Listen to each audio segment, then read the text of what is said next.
You want a big test in week 6? We've got it for you. Whitmer at Anthony Wayne, a massive clash in the NLL Buckeye. The 4-1 Panthers take on the unblemished 5-0 Anthony Wayne Generals. And this is going to be a battle. We've seen Whitmer's offense be explosive since that Central Catholic game, but this is the Anthony Wayne defense that's given up 10.8 points per game. You've got the unstoppable force meets immovable object. How's it shaking out, Justin? All right, well, I'll put it this way. Massive playoff points on the line, especially on Whitmer's side this week and next week, because if Whitmer wants that top playoff seed, Mike Grubb was talking about it in the Region 1, Division 1, they're 4 seed right now. They got to win this week and win next week, Anthony Wayne and then Perrysburg, because afterwards it's Northview, Findlay, and Springfield. Not as many playoff points are going to be coming to the Panthers with wins over those teams. So these 2 weeks, this Friday and next Friday, paramount for Whitmer. I think good weather, decent fall weather. If it's not raining, there's going to be 6,000-ish people there inside Schaller Stadium in White House. We'll be there for game day tailgate. Myself, Kriegel, and Godfrey Lewis will be ready to rock. Remember, this time last year, it was a at the end of last year's season, it was a 3-way tie for first place in the NLL Buckeye. Whitmer, Anthony Wayne, and Findlay.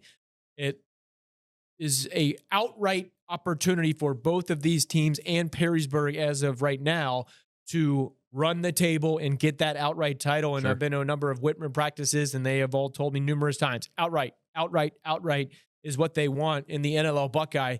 And this is going to be a clash of quality teams on both sides of the ball, even on special teams. Whitmer's special teams has taken a big step forward this year. They've gotten touchdowns. They've gotten blocked punts. So I think that could be a difference maker. And then Coach Ken Winters and Coach Andy Brungard told me that this game will be one up on the trenches, who runs the ball the most and who has the most rushing yards and can control the clock, then who doesn't make mistakes. And if one team makes 4 mistakes, the other team makes 3, that could be the difference maker in this one. Yeah, the running game is where I'm looking at this, because you look back to Whitmer and Central Catholic, they couldn't stop the run. All right, Central ran the ball however they wanted to, and you put Grant Kinney and Braden Gardner behind that line of scrimmage. It's a run game, maybe not the same quality of Sylvester and Morgan, but it's akin to what they had to deal with taking on Central Catholic. I mean, let's just call it what it is. I mean, Whitmer has the most talented roster in Northwest Ohio, hands down. They should win this game. Let's just call it what it is.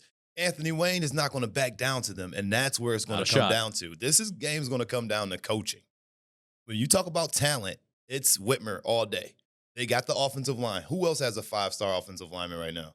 My papers say nobody. Okay, all right. You got that. Look at the big boys up front. And you get Joey Morales back this week as well. So you get a lot of things happening for your program. You got a quarterback that's red hot. But Grant Kinney, he finds a way to get it done. Just makes plays. They run the quarterback extremely well. They take advantage of the defense. And this is a Ken Winters game where he's going to have to find a way to stop this offense. And their defense usually plays solid. It's about scheme, and that's simply it here. I don't care what anybody say in this game. Anthony Wayne could take this game and turn it into a lopsided victory if Whitmer don't show up. Yeah, you make those mistakes. And this is not an Anthony Wayne team that is just defense. I said they give up 10.8. They score 40 points a game. Yeah, they can get it done on both sides of the ball. So it really comes down to, like you said, scheme.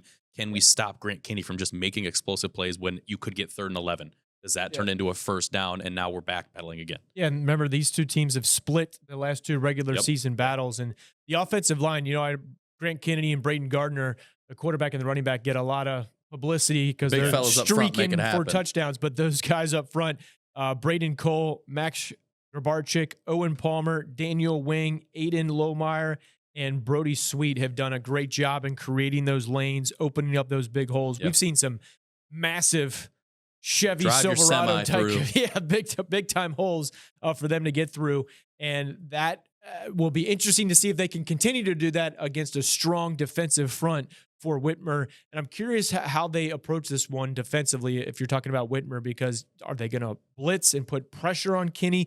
Can they believe in the defensive backs to come up and make a tackle where it's not where we've seen Grant Kinney get through 1 or 2 defensive guys and then just shuck them off and then sprint for a touchdown? Or you need helmets around the ball. Yes, or is it going to be swarmed to the ball? And okay, Grant Kinney, we're going to give you 4 yards, but we're not going to be a 44 yards. That's a good plan. Get guys around Grant Kinney, make the stop. Let us know who you think's going to win this. Head over to our Twitter or our X page. Vote on our Game of the Week poll that ends Thursday at noon.